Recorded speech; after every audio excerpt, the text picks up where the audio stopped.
I could not help but love my dad. From my first breaths, loving him was programmed into all of my cells. Even when he fell short, even when he disappointed me, and even when I was furious with him. I have become a writer, an entrepreneur, a community advocate, a wife, an ex-wife, a stepmom. I am both accomplished and very much a work in progress. Yet for my whole life, I have been a daughter longing for her father. The relationships that we as daughters have with our fathers are hugely important. They are often overlooked, and they should not be. Let's pay closer attention. Let's help daughters who need to heal. And let's help fathers raise healthy daughters. Now, before I tell you about my dad, I must tell you about my mom. She is my superhero. Single mom who worked hard and provided everything I needed, most of what I wanted. So just imagine how unfair to her in the 1970s and 80s as she toiled away that I so longed for my dad who had betrayed her. I wish you could meet my dad. He was charming, smart, handsome, strong, funny. He could sell anything, and he could fix anything. I believe Dad truly wanted to be a family man. He just could not figure it out. He could not control his weaknesses. Women were his number one weakness. He started 2 families, one with my mom and I, and a second with my stepmother, me, and then the daughter they had together. He cheated on all of us. The dad in my baby pictures is sweet and caring. He also would disappear for long stretches of time. He would pop up out of the blue. And this instability, this frightened my mom. Plus, there were other women, too. So my parents divorced when I was 3. A year later, my dad married my stepmom. And like a lot of kids of divorce, I saw my dad every other weekend and at holidays. So he was on the edge of my life, not really there day to day, not really gone either. And for a while when we were together, we were a lovely family of 3. And then later, my dad and stepmom had a daughter, my beautiful baby sister. And we were a lovely family of 4. And Christmases were shiny tinsel, bubble lights, colored paper chains that we made together, new skis under the tree. And that dad, on snowy, dark Saturday mornings, drove us out of flat Cleveland to the mountains of New York to ski for the day. And I remember once being about 9 and the chairlift swept around and scooped us up, but I didn't get on the whole way. And I started to fall as that chairlift started to climb high above the snow. And my dad reached over and held on to me. He held on tight. He would not let go until everything stopped and I was safe. How amazing to bask in his attention. How wonderful to feel his care and protection. Those moments were too few and far between. For my birthday once, I asked for time with my dad. And I remember chaos and conflict and a blur of arguments over child support payments and responsibilities, and phone conversations that would end with a slam of that receiver into its cradle. In their frustration, my mom, my dad, my stepmother would say ugly things to and about each other. When my dad boiled over, he would yell and holler and slam out the door, jump in the car, peel out of the driveway, and take off down the road, tires squealing behind him. He was volatile, not violent. I was afraid that he would boil over and take off, not that he would ever strike me. And I remember learning that he was cheating. One summer evening, I sat in front of the television at my dad and stepmom's house, playing my Frogger video game. I must have been 12, 13. My little sister was a toddler. She sat beside me with these big, beautiful brown eyes, and our dad sat behind us somewhere, sipping his coffee. We were all mesmerized as I focused on getting this bright green frog across the creek to safety.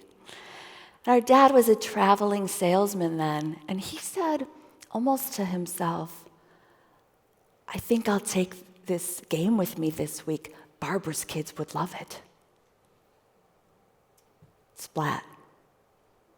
Because in that moment, I knew in my bones that he was seeing another woman and her kids on the side, also apparently taking our stuff to play with them. And I felt numb. And later, I would fully feel the pain of his rejection of our second family. My dad and stepmom divorced maybe 2 years later, and then I was angry. I was angry for a long time about everything. And he called. He kept calling. I didn't want to talk to him. I didn't want to see him.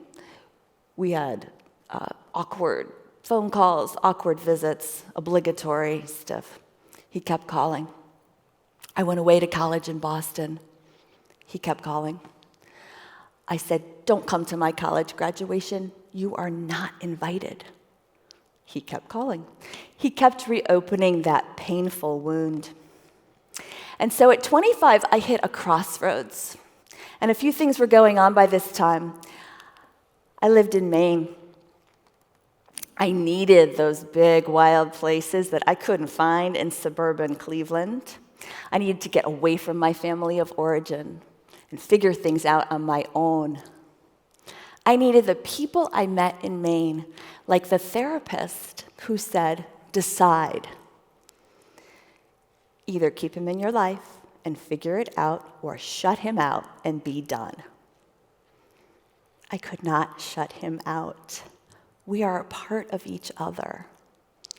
And so we began to rebuild one step at a time. It took a long time. And later I realized that gratitude was already working its magic, because I started to focus on things that he had done and he could do for me. He could fix my bikes. He fixed my cars. He later worked on my fixer-upper houses and helped me with that.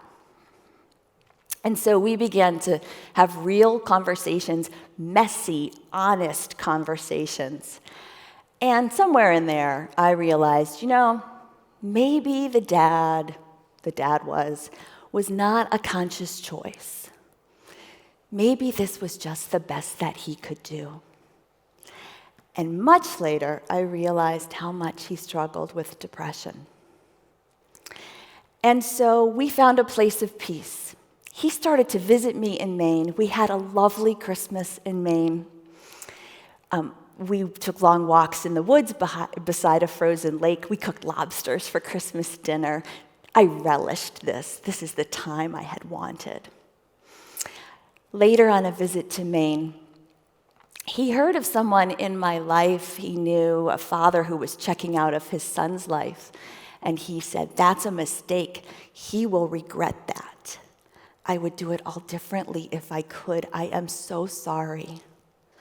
He acknowledged that my mom had raised me. He said that she did a great job. It was a profound, surprising apology, to which I replied, well, you're here now, Dad. And so we had the good fortune of more than 10 years of a pretty good father-daughter relationship. And then he got sick. One fall, he spent 2 weeks fighting for his life in a medical coma. And I spent most of those 2 weeks at the hospital because by now I was terrified that this time we were going to lose him for good. By this time I lived here in Pennsylvania, so I was closer. And also by this time, Dad had lived with Stephanie for more than 20 years. So I was still getting to know Stephanie, and I liked her. She has this soft spot for maimed cats and dogs that nobody else wants. She shops at thrift stores for broken things that just have potential. And for a long time, I thought this was really strange. But then it occurred to me, my dad's pretty broken, and he had a lot of potential. She loved him absolutely and unconditionally, so much so that twice he moved out of their home in with another woman, and each time she took him back. And so, for these 2 weeks at the hospital, as Dad slept in a medical coma, my sister, myself, and Stephanie took shifts sitting beside him. And I would hold his hand in mine and talk to him about our good, peaceful memories and urge him to fight and stay in this life. His hand would warm in mine, and I could feel our connection. He lived. A couple of days before Thanksgiving, he was awake and out of the woods. He spent his favorite holiday in the hospital, so we promised him that we would celebrate a full Thanksgiving meal when he was better. So on one bitter cold February night, I watched awestruck as my mom, my stepmother, and Stephanie all worked together in Stephanie's small kitchen on the final preparation to bring this full turkey dinner to the table for our grafted, complicated family. These 3 women in a tiny space working together with open flames and sharp knives. And I stood anxiously sipping my wine and thought, if this night goes smoothly, it will be a miracle. It was magical. It was a beautiful night in my family. Genuine gratitude flowed around that table. We laughed. We were a jovial, functional family. After all this, my dad stood at the head of the table, and he thanked his family and friends for all they had done. And my kind and steady stepfather was there too, because he loves a good turkey dinner. We celebrated Thanksgiving in February together twice more. Then we gathered in November of 2012 for what we call regular Thanksgiving. And by this time, Dad was ashen and weak from pancreatic cancer. And very soon I held his hand in mine, and I talked to him about all of our good, peaceful memories, and I urged him to let go of all of the pain of this life, and let go into the peace. He wanted a party in Stephanie's garden. And when it was time, my stepmother sent out the invitations, and my mom helped Stephanie weed her garden. Next week, my husband and I will celebrate our annual Thanksgiving in February dinner. Last year, we served more than 30 people, including Stephanie, who drives out from Ohio with her very popular bacon jalapeno poppers.